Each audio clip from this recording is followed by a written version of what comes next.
Hello everybody and welcome to another Total Gaming Network and CS Nation presentation. As always, I'm Zips, and today we are offering up a review of Cipher Prime's Fractal, Make Blooms, Not War. Cipher Prime is an indie studio located within Philadelphia, Pennsylvania. Cipher Prime was previously known for their work on Auditorium, winner of the Most Creative Game of the Year, Best Browser-Based Game, and Communication Arts Award of Excellence.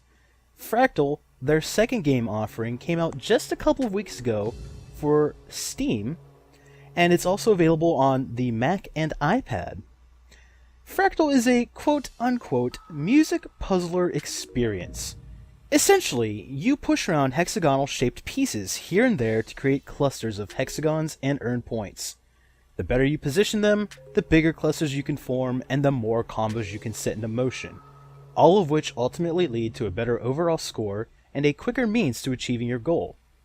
Pieces are moved and generated by clicking on empty board sections that are adjacent to existing pieces. Arrows pop up on the nearest pieces to help you along and show you where the pieces will move to if you happen to click in the section your mouse is hovering over. Form a cluster of 7 hexagons and that cluster is cleared. Combos are tossed into the mix by forming larger clusters or multiple smaller clusters at once. As pieces get pushed off the board from these combos, they are re-added to the board. They're re-added seemingly at random, which may lead to continued combo points being scored during a single turn. I've yet to figure out if there is a method to the madness when it comes to the pieces being reintroduced to the board as a combo is in motion. It's for that reason that it feels as though a lot of the scoring experience seems to lie in the hands of chance and fate, rather than your own careful planning. This certainly isn't a huge issue at all, and it very well could be that I'm just overlooking something obvious. The game offers up 3 main modes of gameplay. Campaign, which takes the player through 30 levels of increasing difficulty as you work towards clearing the number of required clusters per level. A puzzle mode is also included that tasks you with completing specific tasks in a variety of levels and within a set number of moves. Arcade mode is the final main mode and is broken down into 3 smaller game types: speed, agility, and confidence. Campaign levels start out simple enough, but soon introduce multiple colored hexagons into the mix, and later on different board types, power-ups, and more that can make your life just a wee bit difficult. I went in expecting to play a relaxing puzzler, but ended up finding that this may not have been the best game to play in the wee hours of the morning, as a lot of thinking is required. That, or pure dumb luck, which I certainly had none of. The game's puzzle mode is fairly straightforward. Each level within the puzzle heading has a specific task that you must complete within a set number of pushes. For example, early levels simply have you creating small clusters in order to complete the level and move on to the next. Later on, you'll encounter tasks that have you clearing a board with multi-cluster combos, just to name a rather simple advanced task. I haven't unlocked all of the puzzle levels yet, but from what I understand there are over 50 puzzles included, and I can't even begin to imagine what the later levels are like if I'm getting stumped fairly early on. Arcade mode is all about speed, and more speed. No matter which of the 3 main modes you select, it typically boils down to a race between you and the clock. Power-ups such as a mini explosion will wipe out even more hexagon pieces near and around it. Clocks, when wiped out in a cluster clear, will add precious time to the clock. Not much time, mind you, but sometimes an extra second is all you need to hit that next big combo. The Speed Arcade mode is arguably the easiest mode, as it features just 1 color hexagon and 1 push color. It's just you versus the clock on a simple playing board. Agility features 2 colors for the hexagon, but just 1 push color. It's a bit more difficult than Speed, because as soon as you introduce a second color to the playing field, more strategy is needed.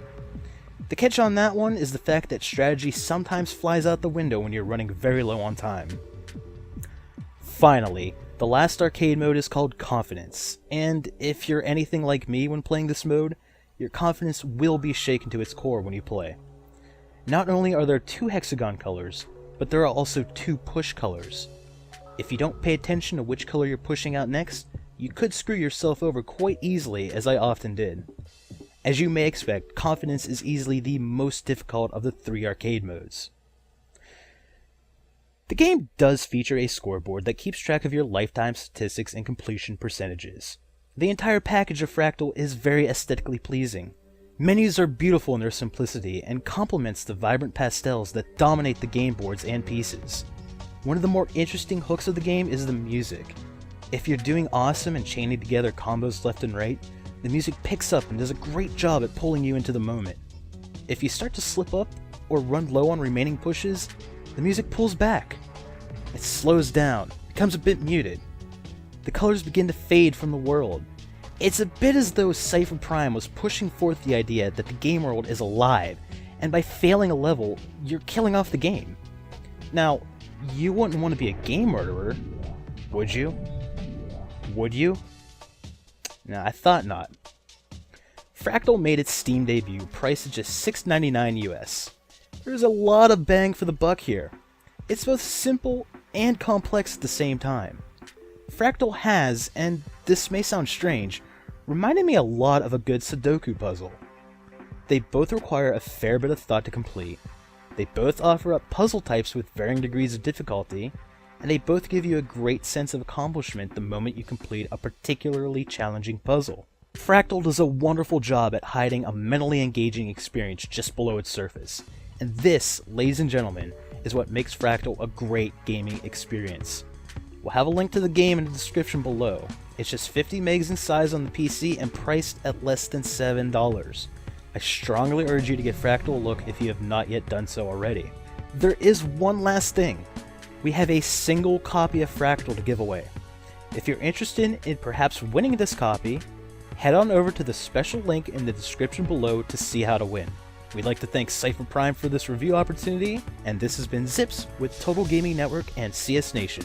We'll catch you next time.